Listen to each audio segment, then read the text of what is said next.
지남쌤 이야기 성경 생명의 양식 만나 출애굽기 16장에서 18장 말씀. 안녕하세요, 지남쌤이에요. 오늘은 이스라엘 백성들이 광야에서 먹었던 음식 이야기를 할 거예요. 그 안에도 비밀이 숨겨져 있거든요. 잘 들어보세요. 하나님의 완벽한 보호와 구름 기둥과 불 기둥의 인도를 따라서 이스라엘 민족은 약속의 땅 가나안으로 향하고 있었어요. 그런데 집을 떠난 지 한 달쯤 되자 이스라엘 백성들은 모세와 아론을 원망하기 시작했어요. 차라리 이집트에서 배불리 먹으며 죽는 것이 나을 뻔했어. 그런데 당신들이 이 강야로 끌고 나와서 우리 모두를 굶어 죽게 하는구려. 물론 이들이 하나님의 놀라운 기적을 경험하고 이렇게 불평하는 것은 잘못되었지만 솔직히 불평할 만도 했어요. 왜냐하면 이 길은 사막을 가로질러 가는 굉장히 힘든 길이었어요. 게다가 바위산도 넘어야 했거든요. 집도 없으니까 매일 천막을 쳐야 했고요. 하루 종일 걸어야 했어요. 맛있는 밥을 해먹기도 어려웠고 물도 잘 없었죠. 샤워도 할 수도 없었고 화장실도 없었어요. 편안한 집에서 살다가 매일 이동해야 하는 강야길이 얼마나 힘들었겠어요. 그래도 그들은 하나님께서 지금까지 보여주신 수많은 기적들을 기억해야 했죠. 그래도 그들은 하나님께서 그들을 위해서 하신 놀라운 일들을 기억해야만 했어요. 뭘 하셨죠? 이집트에 10가지 재앙도 내리셨고 바다도 움직이셨고 구름 기둥으로 불 기둥으로 인도해 주셨잖아요.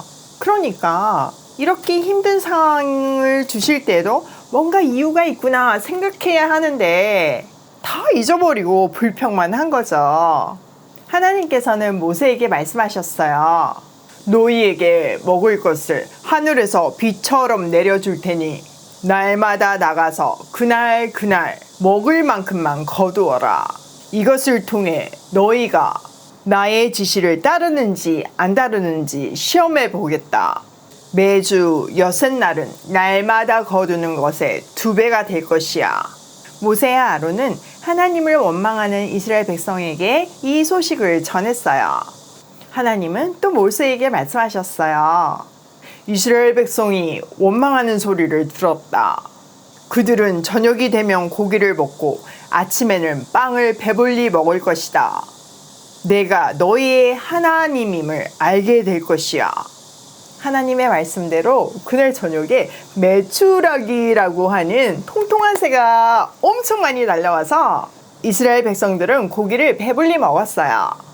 다음날 아침은 하나님의 말씀대로 하늘에서 양식이 내렸어요. 마치 땅에 내린 서리처럼 보이는 가는 쌀알개 같은 것이 덮여 있었죠. 이스라엘 백성들은 그것이 무엇인지 몰라서 서로에게 말했어요. 이게 뭐지? 이게 뭘까? 그래서 그 양식의 이름은 이게 뭐지? 라는 뜻을 가진 만나가 되었죠. 우리는 매일 아침 하나님이 주시는 말씀 만나를 통해서 이게 뭐지? 이게 뭐지? 이렇게 해야 하는 거예요. 하나님이 하시는 일은 매번 신비롭잖아요. 하나님께서 매일 아침 주시는 하늘의 양식 만나를 거둘 때 규칙이 있었어요. 첫 번째, 먹을 만큼만 거둔다.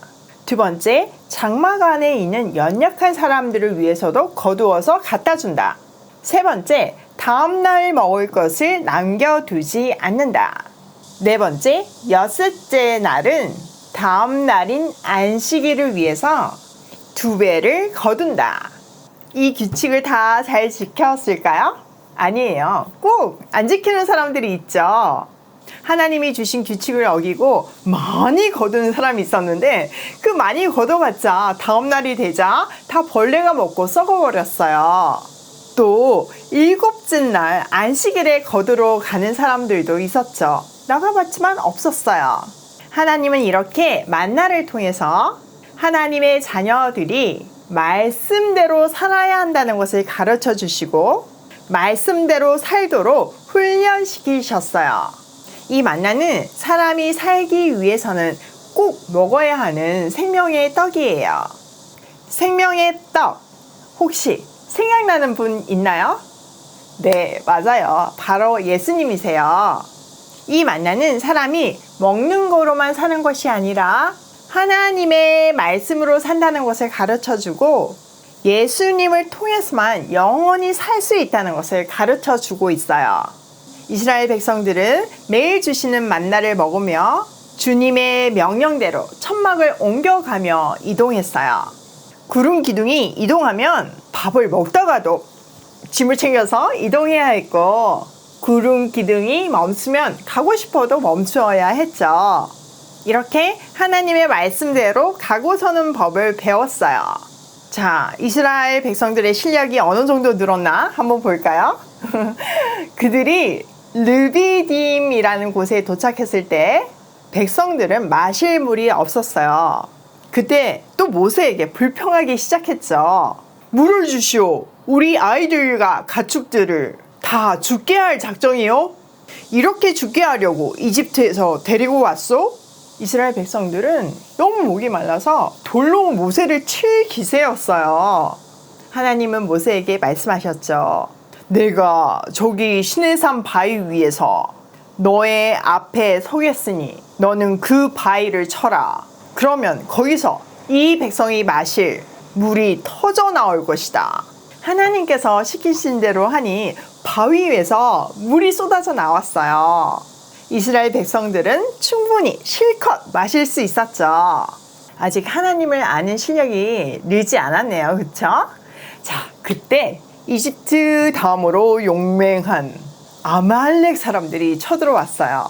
아말렉 사람들은 용맹한 군사였고 철로 만든 최첨단 무기도 가지고 있었죠. 그렇지만 이스라엘 백성들은 지금까지 노예였어요. 한마디로 게임이 안 되는 싸움이었어요. 여호수아는 용감하게 전쟁에 나갔고 모세는 하나님의 지팡이를 들고 산으로 기도하러 올라갔어요. 그런데 이게 웬일이에요? 모세가 팔을 들면 이스라엘 백성이 이기고 팔이 너무 아파서 내리면 아말렉이 이겼어요. 그래서 전쟁이 끝날 때까지 아론과 미디암이 모세의 팔을 들어주었죠. 그래서 전쟁에서 이길 수 있었어요. 하나님은 이 싸움을 통해서 하나님이 함께 하시면 그 어떤 적도 물리칠 수 있다는 것을 가르쳐 주셨어요. 이 소문이 인근 나라에 쫙 퍼졌어요. 이스라엘 백성들이 이집트 군대를 물리치고 도망 나왔대. 이스라엘 백성들이 아말렉도 이겼대. 이 소식은 미디안에 있던 모세의 가족들에게도 들렸죠. 그래서 그의 장애인인 이드로는 모세의 아내와 그의 두 아들을 데리고 모세에게로 왔어요.